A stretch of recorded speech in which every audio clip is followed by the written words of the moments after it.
beaucoup de choses ont été dites déjà effectivement autour aujourd'hui de la difficulté effectivement de cette relation commerciale au sein de la filière alimentaire.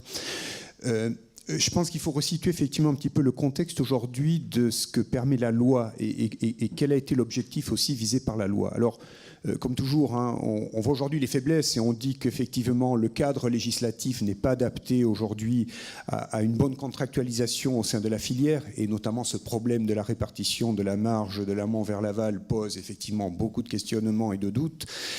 Au demeurant, il faut savoir qu'on est parti d'une situation où on avait un marché en termes de relations contractuelles qui était relativement, alors le terme peut paraître un peu excessif, mais je vais volontairement le prononcer, peut-être relativement sauvage. En d'autres termes, les relations étaient déjà extrêmement déplacées vers la partie la plus aval, c'est-à-dire entre les fournisseurs dans les industriels de l'alimentation et la distribution, que tout cela amenait à des pratiques qui étaient particulièrement opaques, et c'est ce qui avait motivé donc toutes ces séries de lois autour justement de la formalisation de la relation contractuelle entre fournisseurs et distributeurs. Alors, elles ont été citées, hein, on remonte quand même à 1996 avec la loi Galland, hein, et pour répondre notamment au fameux développement des marges arrière.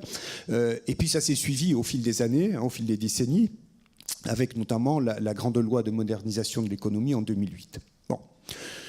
Ceci étant dit, donc ça répondait à un besoin. Ceci étant dit, la loi n'a pas répondu à tout puisque, comme je l'ai dit, le déséquilibre s'est très vite orienté effectivement vers une focalisation sur véritablement le prix de vente final, celui qui effectivement est affiché vis-à-vis du consommateur.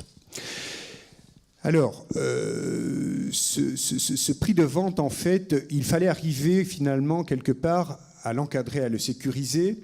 Alors, l'encadrer d'une part, il y avait une volonté, c'est vrai, politique à l'époque, hein, le législateur souhaitait contenir les prix.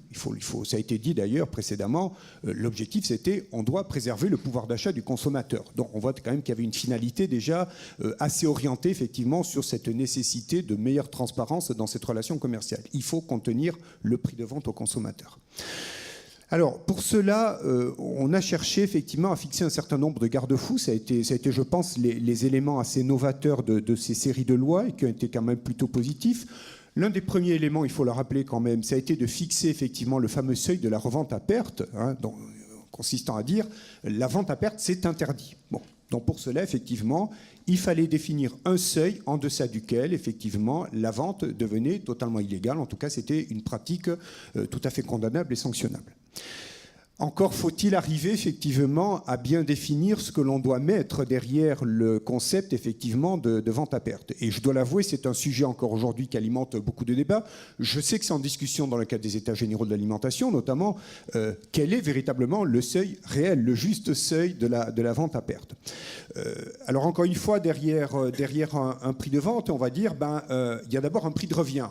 Alors, et encore une fois, on y reviendra, toute la difficulté là aussi pour véritablement établir ce qu'est le vrai prix de revient, encore une fois là aussi d'un aliment.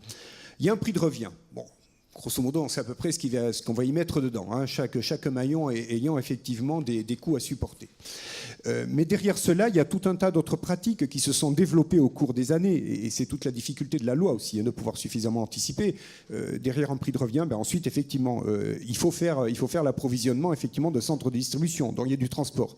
Et puis derrière, il y a tout un tas de services qui se sont développés, et je dois l'avouer, n'y voyez aucune connotation critique, hein. Je pense que là aussi, la distribution a fait preuve de beaucoup d'imagination pour proposer tout un tas de services avant la mise en vente du produit. Tout cela, effectivement, qui dit service, dit un coût derrière. Voilà. Et tout cela, aujourd'hui, effectivement, est-ce qu'il ne faudrait pas véritablement le réactualiser pour arriver véritablement à déterminer le prix de vente réel à partir duquel on déterminera le seuil de la revente à perte. Voilà. Ça, c'est le premier élément. Aujourd'hui, donc, il existe ce seuil de revente à perte, mais il faudra sans doute retoiletter aujourd'hui, encore une fois, sa définition. Le deuxième élément que je voulais souligner, parce qu'on n'en a pas parlé, mais je pense que ça a été également un élément important dans le cadre de la relation contractuelle fournisseur et distributeur, c'était effectivement l'instauration des délais légaux de paiement. Hein. Là aussi, au fil des années, on avait constaté qu'il y avait une grande fragilité qui s'était instaurée au regard notamment de la trésorerie effectivement des industriels. Donc là aussi, il fallait encadrer au travers de la loi effectivement une certaine, je dirais, discipline. Voilà. en termes de respect de délai de paiement. Le troisième élément, et qui n'est pas des moindres, ça a été effectivement de donner tout un formalisme sur la relation contractuelle fournisseur-distributeur. Alors, quand je dis formalisme, finalement, la loi, tout ça a été recodifié notamment au travers du Code du commerce. La loi a fixé un certain nombre de trois grands principes dans ce formalisme de la relation contractuelle. Le premier, tout d'abord, ça a été de véritablement définir les conditions opérationnelles de la vente, en commençant bien entendu par déjà l'achat, les conditions d'achat des produits auprès du fournisseur. Derrière les conditions d'achat, il y a bien entendu toutes les opérations ayant trait à la mise en vente de ce produit. Et ça renvoyait généralement, ce qui était prévu, c'est d'avoir une sorte d'accord cadre et qui renvoyait ensuite à tout un tas d'accords de mise en œuvre beaucoup plus détaillés pour expliquer effectivement tout ce qui allait être mis en œuvre comme opération par le distributeur pour mettre en vente le produit. Là-dedans, il figure notamment, et c'est ce qui devrait apparaître notamment dans le cadre de la facturation, tous les services supposés rendus par le distributeur. Et derrière ces services, il y a notamment toute la série de réductions, de promotions qui vont être proposées effectivement pour la mise en vente des produits. Alors, les dérives qui ont été constatées, ça va être sans doute un des autres éléments aujourd'hui de discussion qui ont alimenté en tout cas le débat des États généraux de l'alimentation. Derrière cette véritable transparence sur effectivement tous ces services et donc ces réductions qui sont notamment demandées au moment de la vente par les distributeurs. En quoi cela consiste-t-il et surtout comment cela est-il étayé vis-à-vis effectivement de l'amont et des fournisseurs ? Aujourd'hui, ce qu'il faut éviter finalement, c'est qu'on rentre dans une sorte de schéma. Et ça a été constaté, d'ailleurs je le dis, éviter qu'on y rentre, malheureusement dans certains cas on y est déjà rentré, mais éviter que l'on rentre dans une sorte de schéma où finalement tout ça constituerait une sorte de nébuleuse derrière effectivement ces pratiques-là. En d'autres termes, la loi dit tout ce qui est consenti vis-à-vis du distributeur en termes de réduction doit clairement apparaître dans le cadre d'une facturation transparente. Or, aujourd'hui, il y a un certain nombre de pratiques qui font qu'il y a toute une série de réductions qui constituent une sorte de gros magma, mais derrière lequel il y a un manque de visibilité. Voilà. Donc ça déjà, c'est un élément effectivement qui ne facilite pas encore la transparence dans la constitution du prix. Donc il y a certainement des éléments à corriger derrière cela. Le deuxième grand pilier qu'a prévu la loi, ça a été de faciliter finalement la relation contractuelle entre le fournisseur et le distributeur. Donc là aussi, finalement, quand le distributeur est supposé proposer un certain nombre de services pour la mise en vente du produit. Donc c'est tout d'abord la logistique, comme ça a été cité avant, il y a des produits, il faut par exemple les stocker des fois. Donc il y a toute une logistique à organiser. Aujourd'hui, on sait qu'effectivement, il y a une très forte concentration sur les plateformes. Donc là aussi, il y a toute une logistique effectivement à organiser derrière. Il y a également tout un tas de services autour de la mise en rayon des produits. Bon, vous connaissez très bien effectivement la problématique du positionnement d'un produit entre les étagères du bas et les étagères d'en haut et puis l'étagère intermédiaire qui est la plus accessible par le consommateur. Tout ça fait partie effectivement de la négociation commerciale entre le fournisseur et les distributeurs. Donc, il faut que ce soit forcément derrière correctement mis en application. Et là, la difficulté aujourd'hui, certaines dérives, là aussi, on peut être constatées, c'est qu'à un moment donné, finalement, ces obligations, en quelque sorte, qui relevaient de la distribution, ont bien souvent été reportées vers l'amont. C'est-à-dire, finalement, on demande en quelque sorte aux fournisseurs de gérer le rayon. Et là, forcément, on est complètement en train de dévier, effectivement, par rapport, encore une fois, à l'objectif que s'était fixé la loi. Des rôles clairement définis et contractualisés.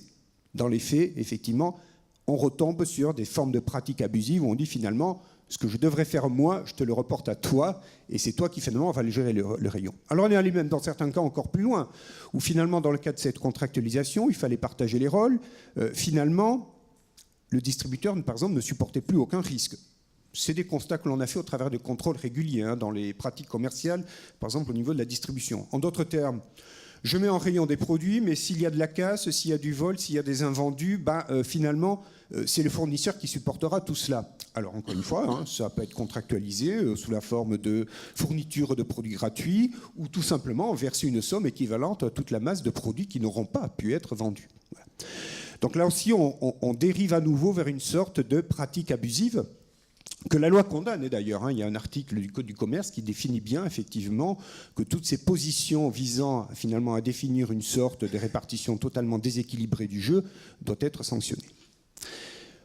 Le troisième volet de la loi, et qui n'est pas des moindres, c'est tout ce qui va tourner autour de la coopération commerciale et notamment tout ce qui va permettre de faciliter la commercialisation, de valoriser et donc de mieux vendre des produits. Derrière cela, il y a une pratique que l'on connaît tous, qui est très largement répandue, c'est la promotion des produits.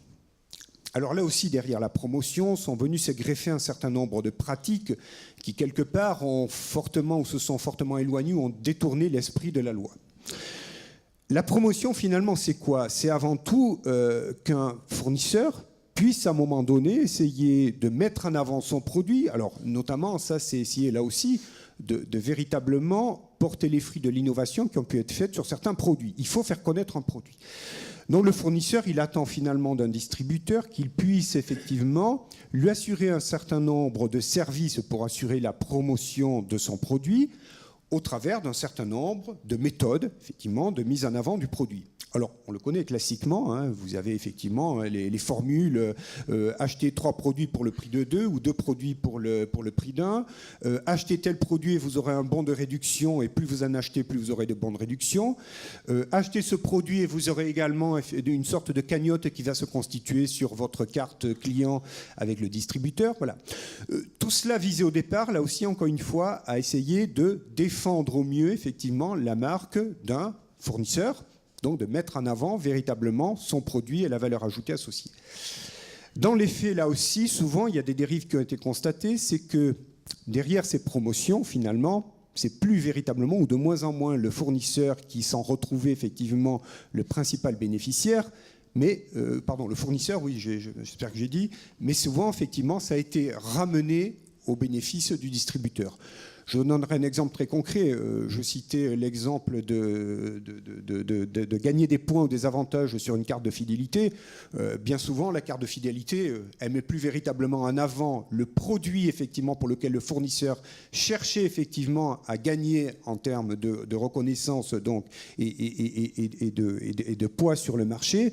Mais finalement, ça s'est reporté au bénéfice du distributeur parce que tout simplement, cette sorte de crédit-point était sur une carte de fidélité qui est à l'enseigne finalement du distributeur. Et idem sur la mise en avant de ces promotions. Souvent, c'est sur un catalogue avant tout distributeur. Souvent, l'origine, l'effet fournisseur est noyé un petit peu dans la masse derrière tout cela. Donc voilà, il y a eu une sorte de dérive qui s'est constituée autour de ces pratiques-là. Ça, c'est l'état de la loi aujourd'hui. Donc maintenant, bien entendu, le but des États généraux de l'alimentation va être certainement d'essayer là aussi de mieux encadrer effectivement ce type de dérive, mais ça ne répondra pas à tout, loin s'en faut. Très bien, merci Monsieur Dumoulin. Je pense que justement, alors je vais revenir peut-être ensuite, ceci va nous ramener effectivement aujourd'hui, au vu de tout ce qui a été dit, sur justement comment mieux prendre en compte aujourd'hui dans la définition de ce prix de vente et des services associés, également de la partie la plus amont effectivement au sein de la filière. Je peux continuer là-dessus? Oui, rapide, parce que monsieur... Alors, je vais être assez rapide là-dessus. Je pense qu'aujourd'hui, bon, je l'ai dit avant, une relation effectivement fournisseur-distributeur très orientée vers l'aval, je pense qu'au vu de tout ce qui a été dit, aujourd'hui, il y a une attente sociétale, une attente des consommateurs qui demande beaucoup plus de transparence, effectivement, sur les différents maillons au sein de la filière. Ceci, inévitablement, va mener à devoir assurer une plus grande, un dialogue en tout cas beaucoup plus transparent au sein de la filière. Et finalement, pour en arriver à un prix de vente, quels sont aujourd'hui les différents poids qui sont supportés par chacun des maillons ? On est, je pense, aujourd'hui convaincus, et notamment l'Observatoire de la formation des prix a rendu au moins ce service, on est convaincu aujourd'hui qu'il faut arriver à expliquer aux consommateurs que finalement un prix, c'est aussi effectivement derrière tout un tas de contraintes, d'engagements, d'obligations qui nécessitent en face rémunération. Et les coûts de production devront inévitablement, certainement demain, constituer un des indices à prendre en compte dans la formation du prix. Mais un indice à part entière, c'est-à-dire il faudra bien aller remonter jusqu'à la partie la plus amont pour dire, quand il faut négocier un prix effectivement entre un fournisseur et un distributeur, il faudra peut-être avoir une véritable lisibilité sur tous les coûts de production les plus amont. Alors la grande difficulté, ça a été soulevé. Qui va aller les défendre, ces coûts de production amont, et comment vont-ils pouvoir véritablement rentrer dans ce dialogue de la négociation commerciale? Il y a une idée certainement qui n'est pas nouvelle non plus, mais qui devra aller plus de l'avant effectivement en la matière, c'est notamment la structuration effectivement de la filière. Alors structuration sur la partie amont, sans doute on parle beaucoup et de plus en plus sur le renforcement des organisations de producteurs. Ça c'est un fait, il va falloir qu'il y ait un langage relativement collectif pour bien défendre effectivement ce qui se passe en termes effectivement de coûts de production sur la partie amont. Mais j'irai plus loin, ça n'a pas été cité, mais je pense qu'il faut aller plus loin, c'est que ce dialogue, il doit effectivement partir de l'amont, peut-être demain avec plus d'organisations de producteurs, mais jusqu'à la partie la plus aval de distributeurs. Et en la matière, il y a quand même un socle qui existe aujourd'hui, ou une structuration qui existe, ce sont les interprofessions. Avec leurs forces et leurs faiblesses, encore une fois, parce qu'une interprofession, c'est pareil. Si on veut véritablement qu'elle joue son rôle, il faudra que dans l'interprofession, on puisse discuter de la production jusqu'à la distribution, c'est-à-dire que tous les acteurs véritablement participent au débat au sein de l'interprofession. Ce n'est pas encore le cas aujourd'hui dans toutes les interprofessions selon les filières. Voilà, ceci également donc, pour dire qu'on se retrouve dans un schéma où il va être plus que nécessaire de passer effectivement par ce dialogue de la partie la plus amont à la plus aval, qu'on voit qu'il y a des tendances qui encore vont déséquilibrer davantage les rapports de force entre les différents maillons. Aujourd'hui, ça a été également cité avant, aujourd'hui on sait très bien que la distribution vient de franchir une nouvelle étape en 2014, notamment avec le regroupement effectivement des achats. Les centrales aujourd'hui, certains groupes, les 6 principaux groupes de la distribution en France, ont entamé des démarches effectivement de rapprochement pour effectuer effectivement les achats. Donc forcément en face, le déséquilibre s'accentue. En face, il faudra bien qu'il y ait une structuration beaucoup plus forte également sur la partie amont. Très bien, mais